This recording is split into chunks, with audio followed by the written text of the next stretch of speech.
Hi friends, this is KPG studies platform. और आज हम लोग स्टार्ट करेंगे लॉ ऑफ केमिकल कॉम्बिनेशंस का fourth law, that is Gay Lussac's law of gases volumes. Gay Lussac law is given by Joseph Louis के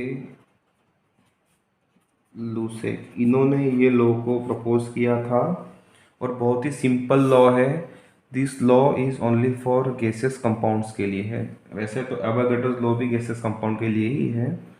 सो what is Gay-Lussac's law, हम लोग start करेंगे by this their definitions. So what is their definitions, right down their definitions. पहले definition को समझ लेते हैं।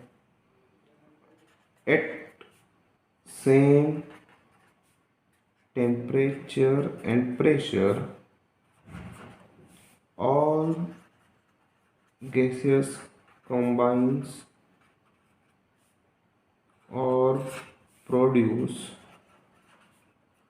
all gases combines or produce in simple ratio of volume। यदि एट टेम्परेचर और एक प्रेशर पर, एक सेम टेम्परेचर और प्रेशर पर गैसेस कंबाइन होंगे, कोई दो गैस अगर कंबाइन होंगे और वो क्या करेंगे, यदि produce in a simple ratio by volume, combine होंगे और प्रोडक्ट बनाएंगे, तो उनका जो रेशियो होगा वो रेशियो कैसा होगा, सिंपल रेशियो ही होगा। फॉर एग्जांपल, यदि हम लोग एग्जांपल देखेंगे तो अगर यदि हम लोग सेम एग्जांपल लेंगे, 2H2O of gas with 1 mole of oxygen gives 2 moles of H2O of gas। तो हम लोग यदि देखेंगे कि यहाँ पे 2H2O, तो हम लोग क्या लेके चलेंगे, डेट इज 2 वॉल्यूम। यहाँ पे कुछ भी लिखा नहीं है कोएफिशिएंट, मतलब 1 मान के चलेंगे, मीन्स व्हाट, 1 वॉल्यूम। यहाँ पे 2 से 2 वॉल्यूम है तो यहाँ भी 2 से 2 ही वॉल्यूम लेंगे। यदि हमें 2+1 करके 3 यहाँ पे एडिशन नहीं करना है, ये आपका कंजर्वेशन ऑफ मास लॉ के अंदर होता है एडिशन। यहाँ पर हम लोग कंजर्वेशन ऑफ वॉल्यूम पढ़ रहे हैं। वॉल्यूम में कभी भी वॉल्यूम का एडिशन नहीं होता है। प्लीज़ लुक एट हियर, ध्यान देना है, यहाँ पे वॉल्यूम का एडिशन नहीं करना है। सी ये एडिशन कहाँ पर होता है, कंजर्वेशन ऑफ मास लॉ के अंदर ही एडिशन होता है। कंजर्वेशन लॉ, वॉल्यूम लॉ कभी नहीं होता है। Is it clear? ओके। सो इनका अगर हम लोग रेशियो देखेंगे तो हमें पता चलेगा दैट इज 2 वॉल्यूम, 1 वॉल्यूम और 2 वॉल्यूम। तो इनका सिंपल रेशियो क्या बन के आ रहा है, ये दो अगर जब कंबाइन होंगे तो सिंपल रेशियो से ही कंबाइन होंगे और वो जो बनाएगा उसके पूरे का जो रेशियो होगा कैसा रहेगा, सिंपल रेशियो ही होगा। तो इनका रेशियो क्या मिल के आ रहा है, 2:1:2। This is the simple ratio of this gaseous reactions. Is it clear? Okay. मतलब कोई भी दो गैसेस कंबाइन होंगे या फिर प्रोड्यूस होंगे तो इनका रेशियो कैसा होगा, सेम। और वो जो बनाएगा उसका भी रेशियो कैसा होगा, सेम। तो तीनों का रेशियो कैसा होगा, एक सिंपल रेशियो ही फॉलो करेगा। Is it clear? इसको हम एग्जाम्पल के थ्रू भी समझ सकते हैं। फॉर एग्जाम्पल एक प्रॉब्लम सॉल्व करेंगे हम लोग बेसिस ऑन गैल-लुसेक लॉ। यदि if 10 volume of dihydrogen 10 volume of dihydrogen gas react with 5 volume of dioxygen gas, how many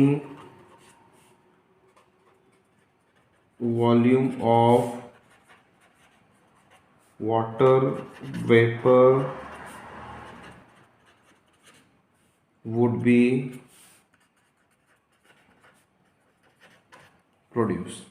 एक एग्जाम्पल दिया है हमें, यदि इफ़ 10 वॉल्यूम्स, कितना दिया है हमें, 10 वॉल्यूम्स, यदि 10 volumes of dihydrogen gas react with 5 volumes of dioxygen gas, how many volume of water vapour would be produce, है ना। तो पहले हम रिएक्शंस को राइट डाउन कर लेंगे, उन्होंने कौन सा रिएक्शंस हमें दिया है।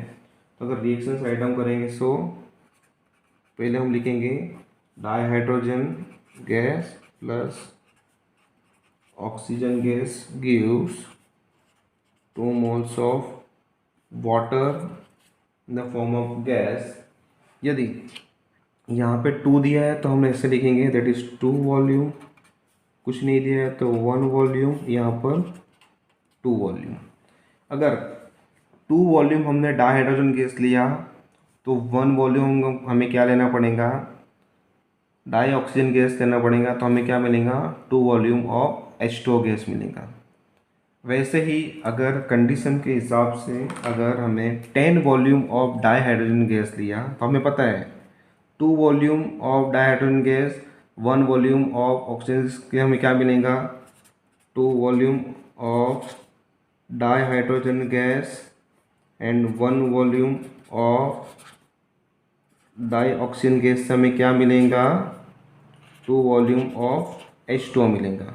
सो वैसे ही यदि हम लोग 10 वॉल्यूम ऑफ डाइहाइड्रोजन गैस लेंगे and 5 volume of dioxygen gas लेंगे तो हमें कितना H2O लेना पड़ेगा। तो यदि 2 वॉल्यूम के लिए हम लोग 2 H2O लेते हैं तो वैसे ही 10 वॉल्यूम के लिए हमें कितना लेना पड़ेगा 10 H2O ही लेना पड़ेगा। तो their answer will be what, their answer will be 10 H2O। Is it clear? This is your answer. Okay, thank you.